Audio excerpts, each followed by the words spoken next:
Eu fiz esse vídeo agora há pouco e ficou ao contrário. Eu não consegui colocar o telefone na posição correta. Ele estava na vertical e eu tinha que colocar na horizontal. Eu espero que agora eu esteja já com o telefone na horizontal e eu peço aos companheiros que estão escutando que me informem. Está correta então a imagem? Acredito que sim. Minha gente, eu assisti em vídeo na internet a presença, a participação do Guedes, do Paulo Guedes, numa comissão do Senado para discutir a reforma da Previdência.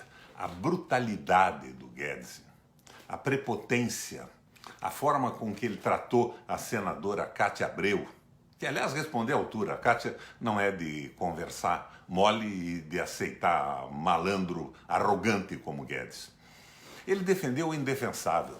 Eles querem acabar com a reforma, com a previdência dos pobres. A previdência que é a tripartite, participação do Estado, do empregador e do trabalhador.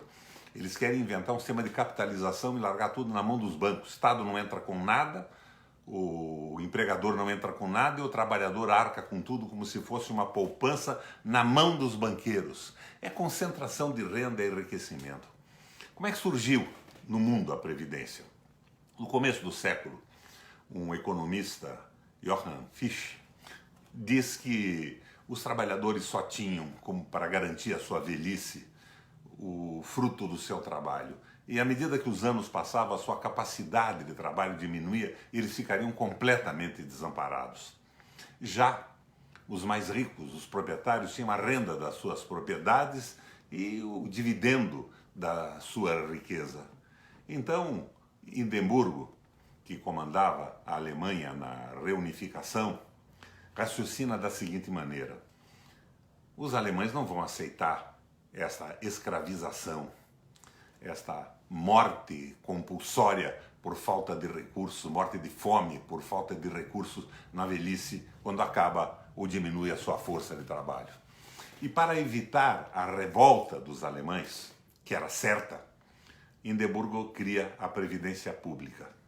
Ele cria a Previdência Pública porque ele sabia que os alemães não se conformariam em ser tratados como gados semi-escravizados, trabalhando durante a sua vida inteira e não tendo a possibilidade de se manter na velhice. Assim surgiu a Previdência Pública no mundo. E o Brasil foi nessa mesma linha. Uma previdência fraterna e solidária, com a participação do Estado, do trabalhador e do empregador. PIS, PASEP, loteria, lucro líquido de renda das empresas, ela é sustentada dessa maneira. Tem algumas distorções? Tem. Tem distorções no Poder Legislativo, tem distorções no Judiciário, tem distorções no Ministério Público e brutal distorção nas Forças Armadas brasileiras. Precisa consertar isso? Com certeza, mas consertar não é, por exemplo, desconsiderar a situação específica dos militares e da sua carreira no Brasil. Não é acabar com a possibilidade de aposentadoria dos trabalhadores mais pobres.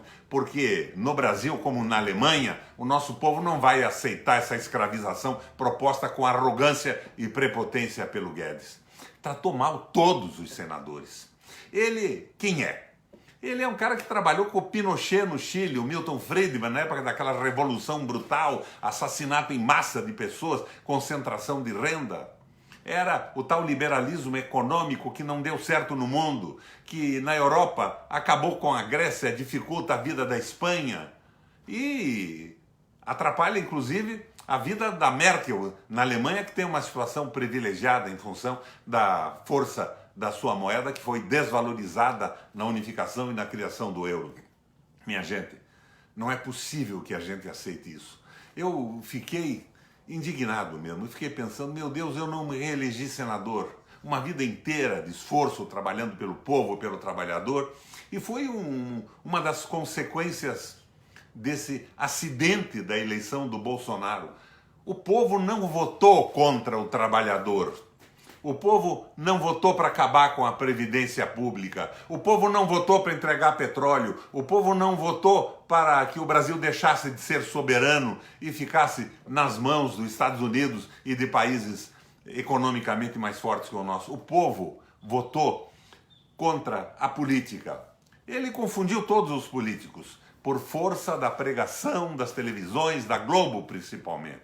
Então todo político era corrupto e ele votou contra a corrupção. Mas ao contrário do que o Guedes arrogantemente disse na comissão, não votou ideologicamente para acabar com a fraternidade e a solidariedade no Brasil. O brasileiro tem tanta garra, tanta força quanto tinha o alemão, para o qual o Guedes implantou a Previdência Pública para evitar uma revolução. O nosso povo trabalhador não vai aceitar isso. Meu Deus, que tristeza minha de não estar no Congresso nesse dia. Mas a Kátia foi brilhante, foi firme, o Aziz na presidência da comissão também não nos faltou. Mas eu botava para correr esse Guedes na condição de senador com mandato dos paranaenses. Minha gente, é preciso resistir. Nós não podemos aceitar essa brutalidade. A CNBB está se manifestando. As forças democráticas e inteligentes do Brasil estão se manifestando. Nós não podemos aceitar que este governo acabe com a tranquilidade dos trabalhadores brasileiros na velhice, a tranquilidade do trabalhador rural, que transforme tudo isso num negócio a favor do enriquecimento dos já muito ricos na mão dos bancos e dos banqueiros. É um desabafo, minha gente, mas não foi no Guedes, na sua arrogância e nas teses estúpidas de escravização do trabalhador que o povo votou. Na minha opinião, votou enganado. Vocês estão vendo que é um desastre esse governo do Bolsonaro. Bolsonaro não sabe o que faz no governo, não tem a menor ideia. E fica aí com essa conversa de combater o comunismo que já acabou no planeta Terra há muito tempo. Mas acabar com a fraternidade, com a solidariedade no Brasil, nós não podemos admitir. A luta, companheiros, com garra, com força, na rua, de todas as maneiras, a luta. O Brasil merece o nosso esforço e os nossos trabalhadores dependem desse esforço de todos nós, povo brasileiro, nesse momento. Valeu, minha gente, era o desabafo de hoje.